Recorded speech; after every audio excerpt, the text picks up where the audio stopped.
Me, Seth. 28. Got a decent job, my own place, mind my own business, be not me, Christine. 27. My girlfriend of almost 2 years. When we met, she was cool, funny, smart, had her own interests. We clicked pretty fast. The first 6 months were probably the best I'd had in a long time. Then something started to shift. She got way more into online stuff, reading articles and forums all day. At first, I didn't think much of it. Everyone's got a hobby, but her new hobby was deconstructing every single aspect of our lives through a weird, angry lens. Every conversation started feeling like a test I was doomed to fail. It wasn't a sudden change, more like a slow leak. A drip, drip, drip of poison until the whole reservoir was tainted. It started with small things.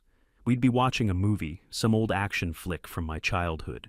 I'd be enjoying it, just turning my brain off for a bit. She'd pause it halfway through. Do you see the problematic power dynamics at play here? I just want to watch the explosions. She'd launch into a full-blown analysis of how the male protagonist's stoicism is a direct result of toxic masculinity, forcing him to repress his emotions, which in turn perpetuates harm. The female lead was never a character, just a trope or an object.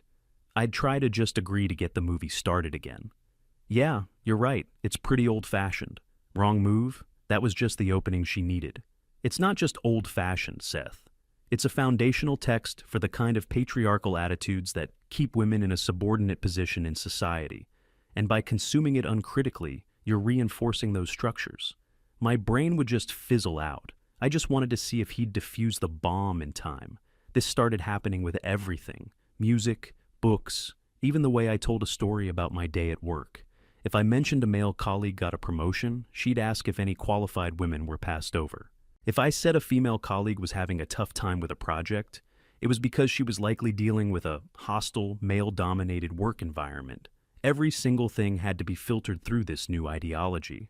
Our apartment stopped feeling like a home. It felt like a gender studies classroom where I was the only and perpetually failing student.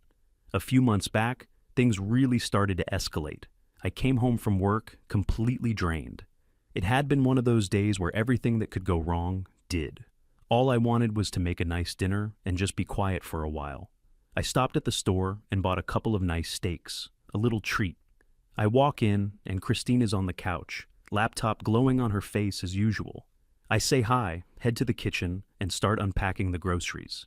She wanders in a few minutes later, looks at the counter, and just scoffs. A short, sharp, disappointed sound. "What's up?" I ask. She just points a finger at the steaks. "Seriously? Red meat?" I'm confused. She eats steak. We've had it together dozens of times. "Yeah? I thought we could have a nice dinner." She shakes her head like I'm a child who just doesn't get it. The meat industry is a cornerstone of patriarchal capitalism, Seth. It's built on domination, violence, and the exploitation of living beings. The very act of consuming a bloody piece of red meat is a performance of traditional, aggressive masculinity. I just stared at her. I honestly didn't know how to respond to that. It was a steak from the grocery store. I tried to be reasonable. "Okay, I didn't think of it like that. I just thought it would taste good. There's some chicken in the freezer if you'd rather have that." I thought that was a good compromise. Offer an alternative. De-escalate. She just sighed, a long, theatrical sigh. "You're missing the point. It's not about chicken versus steak. It's about the unexamined assumptions behind your choices. You just default to the thing that represents power and dominance because society has conditioned you to." She then walked out of the kitchen. I stood there for a full minute, holding a package of ribeye, feeling like the world's biggest moron. I ended up putting the steaks in the freezer and making pasta with tomato sauce. She didn't complain about the pasta, but she ate in silence, occasionally shaking her head to herself, like she was deeply disappointed in me. The entire meal was agony. The silence was louder than any argument. It was like that all the time. I'd try to do something helpful, something that I thought was just being a good partner. One evening, I noticed the trash was full. Kitchen, bathroom, all of it. No big deal. I gathered it all up, tied the bags, and took them out to the dumpster. I came back inside, washed my hands, and felt pretty good. A simple chore, done. Christine was watching me from the living room. She didn't look pleased. She looked suspicious. "What?" I asked. "I saw what you did," she said, her voice low. I was genuinely baffled. "I took out the trash?" "You made a big show of it," she said, "gathering it all, making sure I could see you doing it. You were performing domestic labor. I had no idea what that even meant. I was just taking out the trash because it was full." She shook her head. "No, men do that. They perform a single visible chore so they can then use it as a shield against any accusations of not contributing. It's a way of saying, 'See, I helped,' while ignoring the vast, invisible mental load that women carry every day, planning meals, tracking appointments, remembering birthdays. I literally couldn't win. If I didn't take out the trash, I was a lazy slob relying on her labor. If I did take out the trash, I was a manipulative performer of chores, seeking praise for the bare minimum. I tried to explain that my thought process was simply, 1, trash is full. 2, trash should be empty. 3, I will take it out. She told me that was a simplistic male way of thinking that ignored the complex social subtext of domestic actions. I just gave up. I went into our bedroom and read a book. There was no point in even trying to have a conversation. The worst part was how it infected our social life, or what was left of it. We got invited to a friend's barbecue one weekend. I was looking forward to it. Just a chill afternoon, hanging out with people, not having to think too hard. We get there, and it's a typical backyard party. The guys are gathered around the grill, talking about sports or cars or whatever. The women are sitting at a table nearby, chatting. A totally normal, self-selected social grouping. Nobody was forced. I walked over to the grill to say hi to the host. Christine stayed back, arms crossed, surveying the scene like an anthropologist studying a primitive tribe. A few minutes later, she came over and pulled me aside. Her eyes were blazing. "I can't believe this. It's like a parody." "What's a parody?" "This! Look at it!" she hissed, gesturing around the yard. The men are clustered around the fire, the primal source of heat and cooking, performing their provider roles. The women are relegated to the side, forced into passive social roles. This is gender segregation in its most blatant form. I looked around.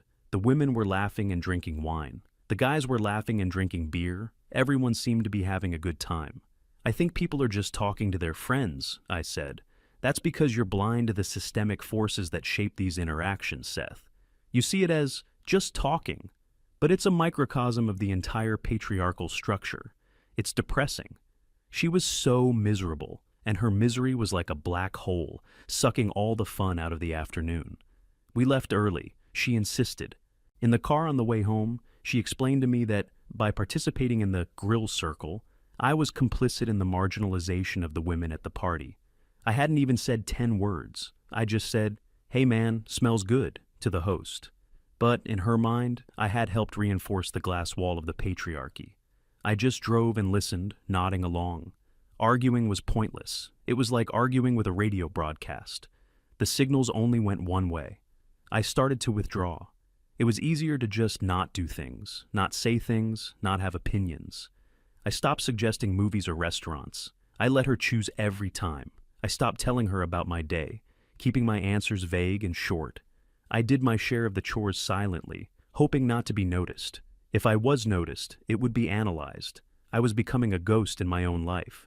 I was constantly on edge, playing a never-ending game of mental chess, trying to anticipate what normal, everyday thing would be the next ideological crime. Paying for dinner? That was me infantilizing her and flaunting my financial power, letting her pay. I was subverting her desire to be treated, forcing her into a masculine provider role. Splitting the bill? A cold, transactional approach to romance, stripping it of all warmth and replacing it with a sterile accounting. There was no right answer. The system was designed for my failure. I felt this constant low-grade exhaustion. The mental energy it took to just exist around her was immense. I was always tired. I was losing weight. I wasn't sleeping well. I knew this wasn't sustainable, but I didn't know what to do. I still remembered the person she used to be, and I kept hoping I'd catch a glimpse of her again.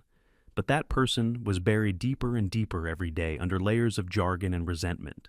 Then came the breaking point. It wasn't some huge dramatic event. It never is. It was the smallest, stupidest, most insignificant thing. It was a Saturday morning. A few weeks ago, maybe a month now. The weather was just starting to get nice.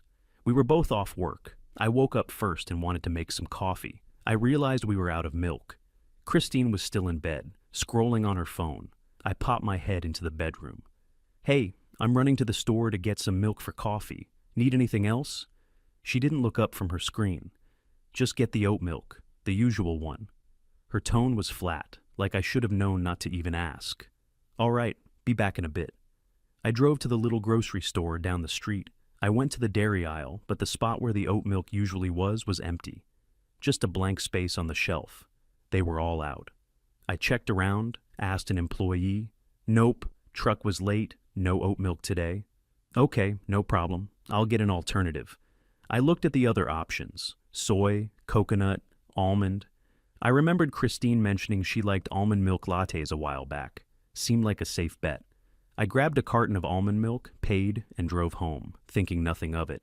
I walked in the door, put the small bag on the kitchen counter. "Got the milk," I called out. She came out of the bedroom yawning. She looked into the bag and her face just collapsed. It went from sleepy to thunderous in a split second. "What is this?" she asked, her voice dangerously quiet. I was confused. "It's almond milk. They were all out of oat." She picked up the carton and held it like it was radioactive. "Did you do this on purpose?" My blood ran cold. This was the tone she used when she was gearing up for a fight. "What?" "No, they were out of oat milk. The shelf was empty. I figured this was the next best thing." She slammed the carton down on the counter. "The next best thing? The next best thing?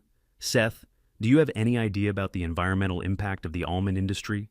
The insane amount of water it takes to grow almonds, especially in drought-stricken areas?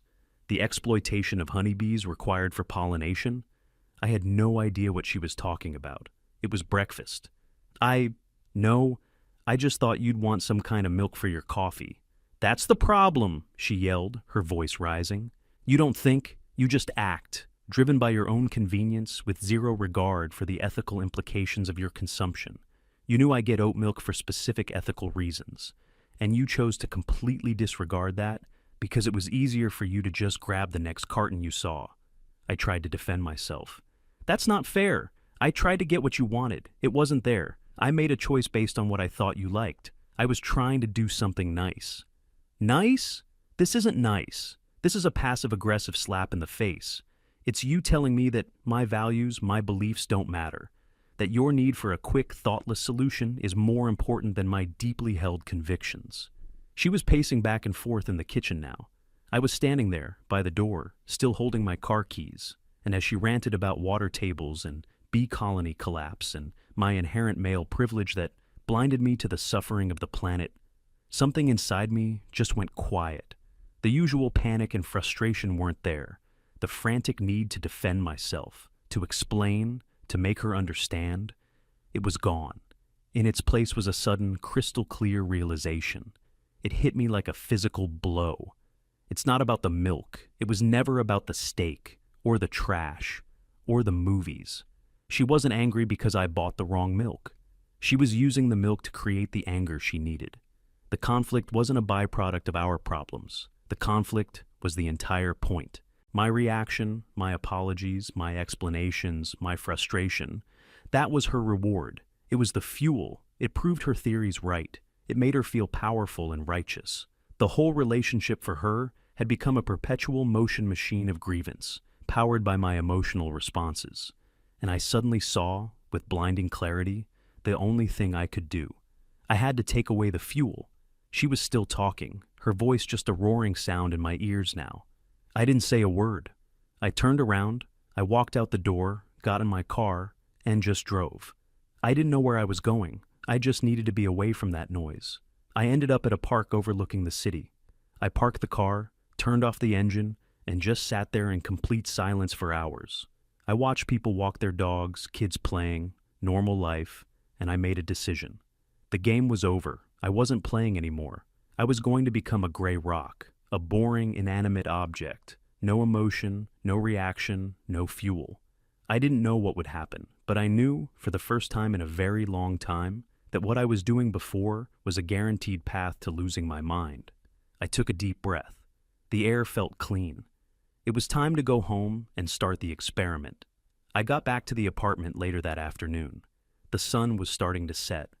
I'd been gone for at least 4 or 5 hours. My phone had a few missed calls and a string of angry texts from her, but I hadn't looked at them. I walked in, and the apartment was quiet. She was sitting on the couch, arms crossed, staring at the blank TV screen. She'd been waiting for me. The carton of almond milk was still sitting on the kitchen counter, like a piece of evidence at a crime scene. As soon as I closed the door, she was on her feet. "Where have you been? You just walk out in the middle of a conversation? That's unbelievably childish."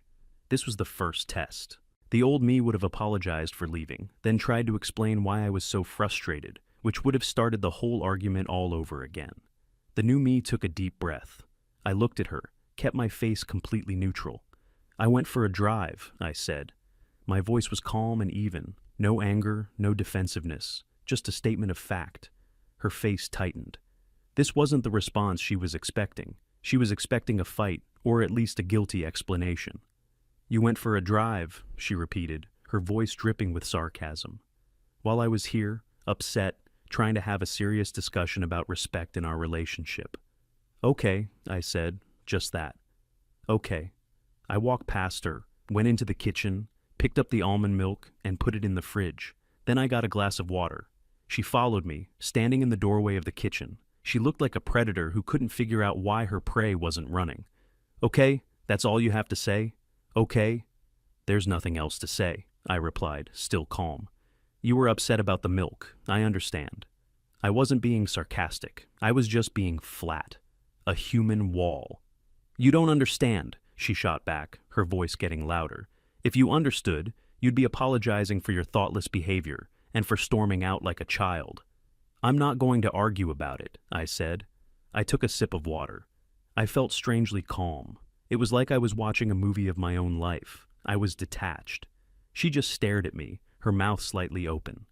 She was completely flustered. The argument script in her head had 100 different branches, but all of them required my participation. My silence had broken the program.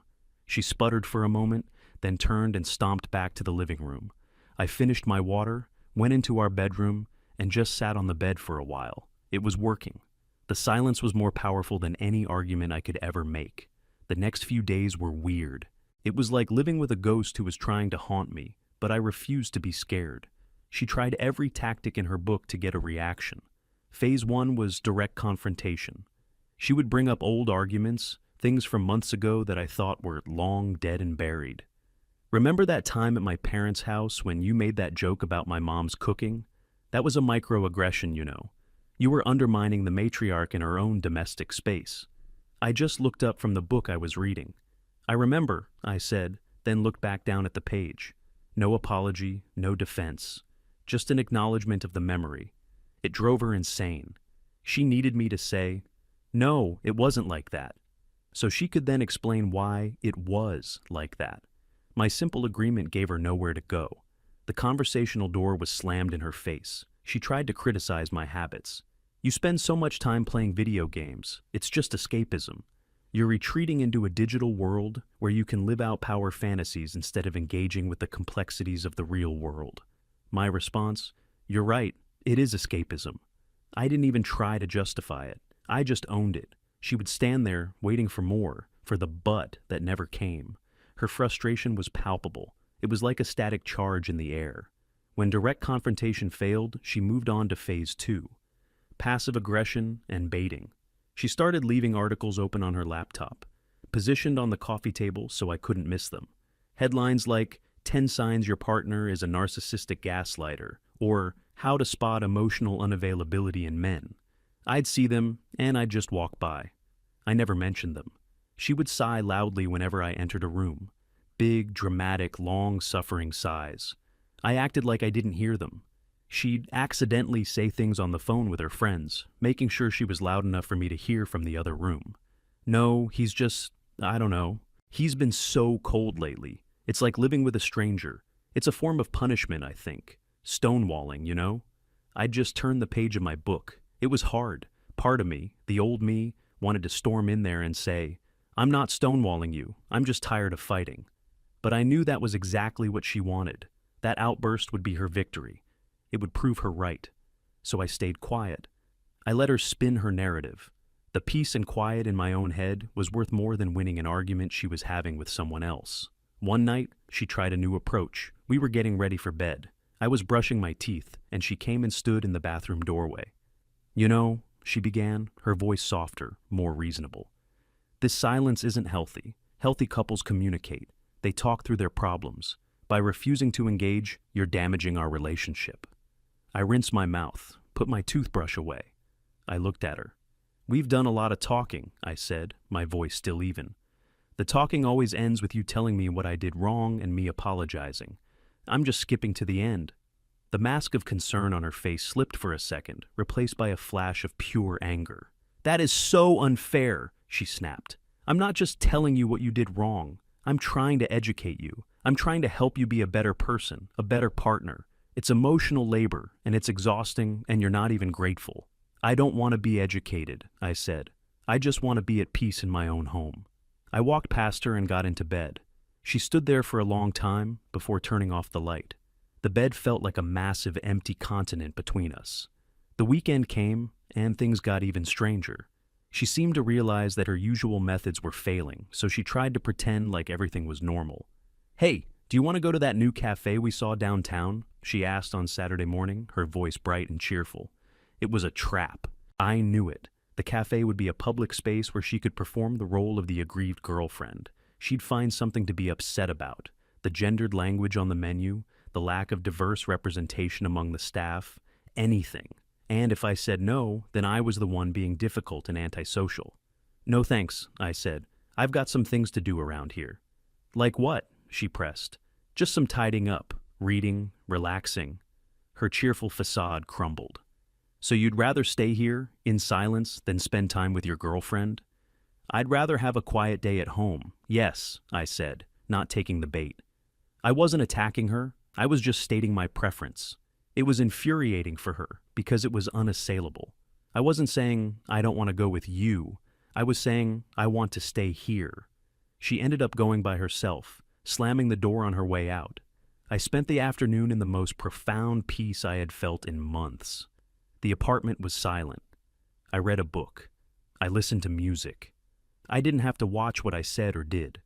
I felt my shoulders, which I hadn't realized were permanently tensed up around my ears, finally relax. I felt like myself again. When she got back a few hours later, she was carrying a bag from the cafe and a thunderous expression. She didn't say anything to me, just went straight to the bedroom, the silent treatment. It was ironic. She was trying to punish me with the very thing I had discovered was a blessing. The dynamic in the apartment had completely flipped. For 2 years, I had been the one tiptoeing around her, desperate to please, terrified of saying the wrong thing. I was the one who was constantly anxious, trying to read her moods, trying to anticipate the next explosion. Now, she was the one on edge. She was watching me constantly, trying to figure me out. My calmness, my lack of reaction, was a mystery she couldn't solve. It was a form of power I never knew I had. Not the power to control her, but the power to control myself. The power to deny her control over my emotional state. She had built a whole castle of righteous indignation, and I had simply walked away from it. I refused to be the dragon she needed to slay to feel like a hero. The castle was still there, but without a dragon, it was just a pile of rocks. This led to the final phase before the big meltdown, the emotional appeal. One evening, I was in the kitchen making myself a sandwich. She came in and stood there, looking uncharacteristically vulnerable. Her eyes were red, like she'd been crying. "Seth," she said, her voice small and shaky. "Can we please just talk? For real?" The old me would have melted. My instinct has always been to fix things, to comfort people. But I knew this was just another tactic, a more sophisticated one, but a tactic nonetheless. I kept making my sandwich. "What do you want to talk about?" "About us," she said, and a tear rolled down her cheek. "I feel so disconnected from you. I miss you. I miss us. What happened? Why are you being like this?" She was trying to activate my empathy, to make me feel guilty for her sadness. "Nothing happened," I said, putting the lettuce on my sandwich. "I'm right here." "No, you're not. You're a million miles away. You're treating me like I don't matter. It hurts so much. I put the top piece of bread on my sandwich, pressed it down gently, and picked it up. I turned to face her, holding my plate. Do you think I enjoyed our conversations before? I asked, a genuine question. She was taken aback. What do you mean? Our talks. Do you think I felt good during them? Do you think I felt heard, or respected, or loved? She stared at me, and for the first time, she looked genuinely uncertain. She had no prepared speech for this. I was just trying to be honest. I was sharing my perspective. Your perspective, I said, nodding slowly, is that I am always wrong, that my instincts, my choices, my very way of being in the world is fundamentally flawed and in need of constant correction from you. Every conversation was a lecture. Every interaction was a test. I failed every single time. After 2 years of that, a person gets tired. I wasn't angry. I was just stating the facts as I saw them. So this is revenge, she whispered, her eyes wide. You're punishing me? I shook my head. This isn't punishment, Christine. This is retirement. I walked out of the kitchen, went to the living room, and turned on the TV, leaving her standing there alone. I could feel it. The end was near. She had run out of moves. All she had left was raw, unfiltered emotion. And I knew, with a sinking feeling, that it was going to be ugly. I ate my sandwich and watched some dumb comedy show, but I wasn't really paying attention. I was just waiting for the final storm to break. The storm broke 2 days later. It was a weekday evening. I had just gotten home from work. The whole week had been filled with this heavy, oppressive tension. Christine was barely speaking, but it wasn't the peaceful silence I had cultivated. It was a loaded, angry silence. A silence that was waiting to explode. I had a gym bag packed. I'd started going to the gym more often, partly to get in better shape, but mostly just to get out of the apartment. It was my neutral corner. I walked in, dropped my work bag, and started to head for the bedroom to change.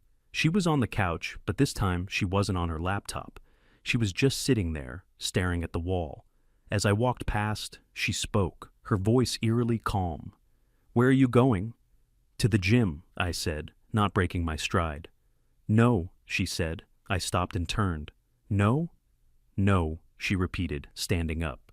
You're not going anywhere. We are going to sit down and we are going to talk about this until it is solved. You don't get to just run away to the gym. She came and stood between me and the bedroom door. She was physically blocking my path. This was new.